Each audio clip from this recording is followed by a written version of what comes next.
आखंडलमणि जागर यात्रा प्रस्तुति बैठक शेष होईछि। भोर 4टार मंदिर द्वार फिटा नीति सहित मंगल आलती और कनिका राजा पक्षर पहली घर्षण लगी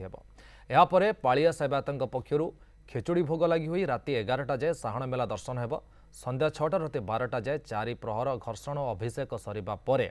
राति 1टार सुनावेश और भोर 5टार महादेव उठिब बोली बैठक में आलोचना होईछि। चलित वर्ष 2 लाख अधिक भक्तों समागम हो बोली प्रशासन पक्षर आकलन कर यातायात आरंभ कर पानीय जल विभिन्न प्रकार सुविधा पर गुरुत्व देछि प्रशासन। प्रिपेयर हो सबो डिपार्टमेंट एवं कंसर्न ऑफिसर मान को इंस्ट्रक्शन दिखाई जमती जहाँ भी आम विगत दिन में करूँ ताकू केमी उन्नत मान करवा एवं भक्त मानकर कौन असुविधा हेबन एवं बाबा आखंडलमणि जागर यात्रा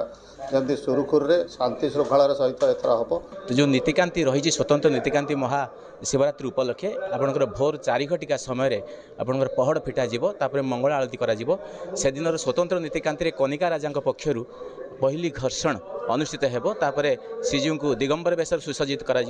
तो भक्त मैंने सकाळु आरंभ करके रात्र 11 घटिका 30 मिनिट पर्यंत साहण मेलारे दर्शन करेंगे। अन्य शैवपीठ गुड़ाक सबुठार बड़ जगह देखूँ आप लिंगराज टेम्पल देखूँ से बसिया केते जगह अच्छी कि आमर ये बसिया आज्ञा दीप जालिया कथा कौन बसिया जगह नहीं आम घरे बसिक दीप जालिया लोक व्यवस्था करवा आपण मैंने चाहिए से हम मोर रिक्वेस्ट आपण मैंने एमती प्रचार प्रसार करूँ समस्ते घरे बसिक दीप जालते।